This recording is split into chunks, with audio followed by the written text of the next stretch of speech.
In this video, I'll be showing you how to fix YouTube stuttering or buffering. It's a very simple method, so if you find this video helpful, be sure to drop a like and subscribe. Now, there is a few different things that we can go ahead and do. Firstly, swipe down on the top right of your screen, go onto airplane mode, wait about 5 seconds and turn it off again.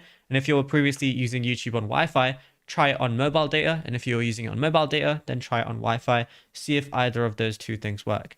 And secondly, if you have a bunch of stuff open in the background, you might be using up a lot of RAM. So then when you open up YouTube on top of that, it might be causing issues. So whenever I press the 3 little lines on the bottom left of my screen, I'm going to see everything that's open. Basically, what you want to do is close everything that is not YouTube and then try and open up YouTube again and see if that works too. Now, the final thing I'd recommend doing is going over to your settings application, going over and scrolling down until I find apps. Go ahead and click on it. Then over here, scroll all the way down until I find YouTube. Go ahead and click on that. Scroll down again, go to storage, and then go ahead and clear the cache. And then after that, your YouTube should be working a lot better.